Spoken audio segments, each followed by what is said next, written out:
Hello everyone, my name is John Ranger and Pianchetta, and today we're going to be talking about this selection called Sonnet 19, Honest Blindness, or some people call it When I Consider How My Light is Spent. So this is written by John Milton, and if you don't know, a sonnet is a 14-line poem, or like a song-like poem written. These are written works, and they also follow these kinds of rhymes, the rhyming patterns, considering poems can also be written in rhymes or not be written in rhymes, depending on the writer. But in this case, in Sonnet 19, we'll be seeing a certain rhyming pattern, and we'll also try to break down the meanings of these words that are kind of difficult to understand. So without further ado, let's get into the breakdown. So let's read the first lines, the first couple of lines. When I consider how my light is spent, ere half my days in this dark world and wide, and that one talent which is death to hide, lodged with me useless, though my soul more bent. So in these first four lines, we have uh, him talking about how my light is spent. Uh, how was his life spent? Light, okay? And when we say light, light in this poem will be used as a reference to his life, to his and considering the title from earlier, this will be talking about uh his blindness. Because John Milton, when he was writing this sonnet, he was writing this when he was blind. And in this poem or this sonnet, we will see how many times he will be questioning God. Why did you remove my blindness? Or uh, why did you leave me in this kind of state? You'll be asking questions to God. Why has this happened to me?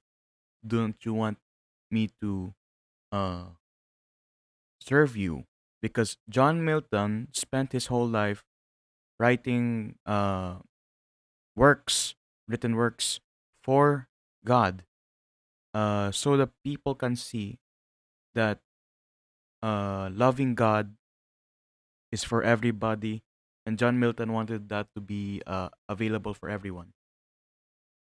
So when we see here in the first four lines, "Ere half my days" means like half of these days in this dark world and wide, he will see that it's already been like half of his life, and he's living in a world where it's dark, where he can't see anything because you know what happens when you're blind, you can't see anything.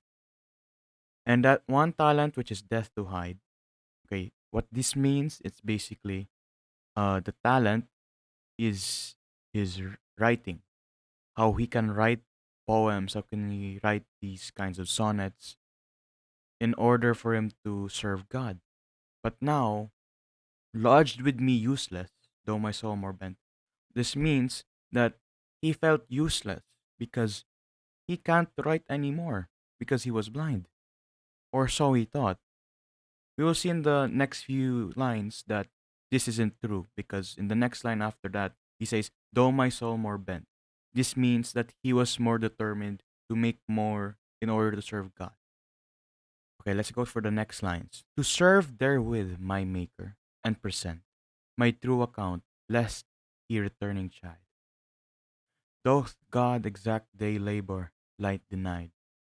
I fondly ask, but patience to prevent. So, in these four lines that we are given here, to serve therewith my Maker and present, this is a reference to him, like I said, he was serving God with his works, his talent, his gift from God, being able to write these beautiful poems, these beautiful sonnets, in order to serve and give his respect, give his love for God.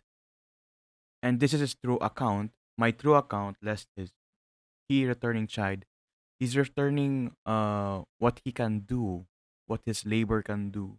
Uh, because when he writes these poems, these are all dedicated for God. And he wants the people to see that this is for God and you should also be loving God. Now, in the next one, it says here, I fondly ask, but patience to prevent. That murmur soon replies, God doth not need either man's work or his own gifts, who best bear his mild yoke. They serve him best, his state is kingly.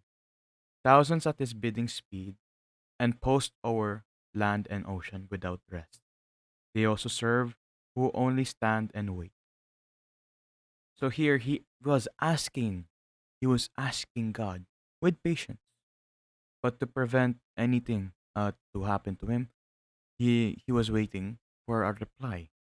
And God soon replies that to him in his mind that he does not need any man's work or their gifts to present his love, uh, the love for God, but as long as they can serve him in any other way other than it's not about the gift that you can do something for God. It's about you believing alone in God is enough to serve him.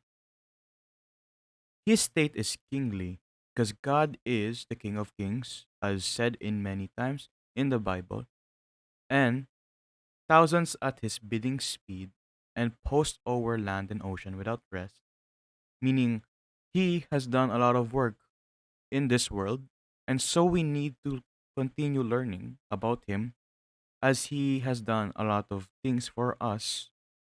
And it's just like a little bit of returning favor in this kind of sense. We're returning a favor that we can't really pay off. And in the last line, it says here, they also serve who only stand and wait. God only serves the ones who stand and wait and continue to support him. So when John Milton wrote Sonnet 19 on his blindness, he wanted to show that even though you're not some sort of special person with any gifts or anything, just because you were taken away with your sight, just like how John Milton got, even if you are blind, you can still continue to serve God. And that's the message that he wanted to say in this sonnet. So about that rhyming pattern, uh, we're going to be talking about that now. And as you can see here, that in every end of the word there is a specific word that rhymes with another word. And the rhyming pattern in this sonnet, I'll show you.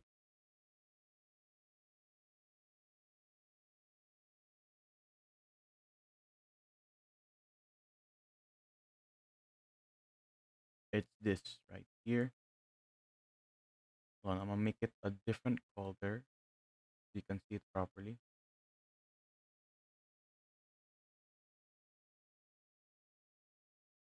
Okay. So what does ABBA, ABBA, CDE, CDE mean? So this is the rhyming pattern. As we can see here, when I consider how my life is spent, okay, we have to remember the very last word of this sonnet.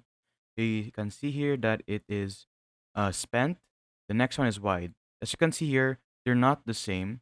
So let's mark this as A as the first word to be the first rhyming thing, rhyming word.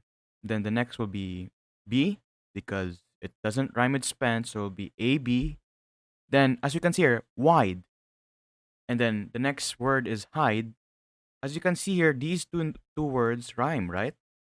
So we will write this down as A. So A first, then B. Then since this rhymes with hide, this will be also B. So it's gonna be A, B, B. And in the next word, we have bent. And as you can see, this rhymes with spent, which is our first A. So now we have our second A. And now in this four lines, we have A, B, B, A. The spent and bent rhyme. and wide and hide rhyme. That's the first one. And the next one, you can see this present again. See present as the last word. And then my true account, lest he returning chide. Uh, so you can see here that these two don't rhyme. So we'll mark this down as A and then B again because these two don't rhyme. And in the next line, you can see that the last word is denied. And which one of these words rhyme with the last two words that we had, like present and chide?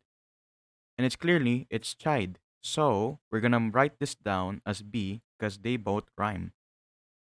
And then we have the next line, as you can see here, is to prevent, and prevent is the last word, and prevent rhymes with present.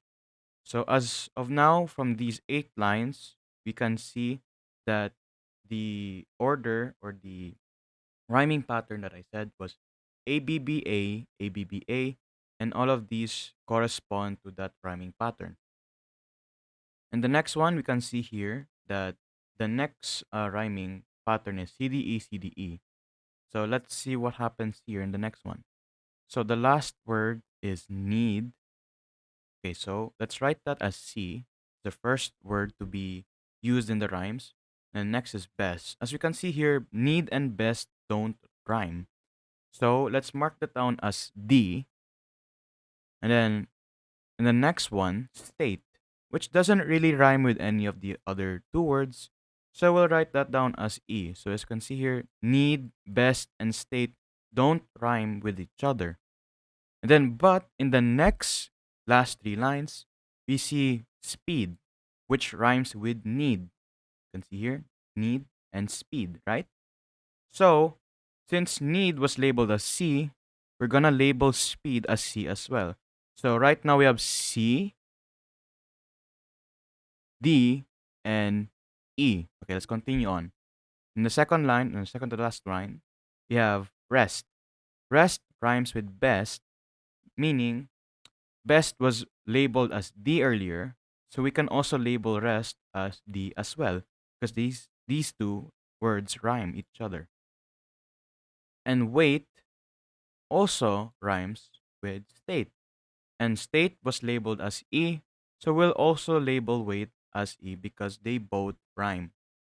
All right, and that's it basically. Sonnet 19 is basically a message from John Milton for the people around him that even if you don't have any gifts, the Lord doesn't need your gifts to be served.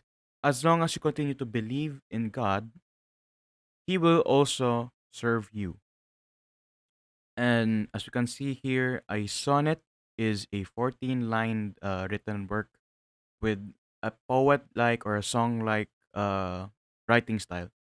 And other sonnets, like Sonnet 18, made by William Shakespeare, one of the best English writers of all time, also made one of these. And they also have a different rhyming pattern. And that one, I'm pretty sure Sonnet 18 has A, B, A, B as their rhyming pattern, while here in Sonnet 19, we have A, B, B, A, A, B, B, A, C, D, E, C, D, E. So that is the rhyming pattern in this one. And pretty much that's it. That's all. And thank you for uh, listening to my presentation. I hope you have a good day. And this is John Rain Jaden Pianchata, and goodbye.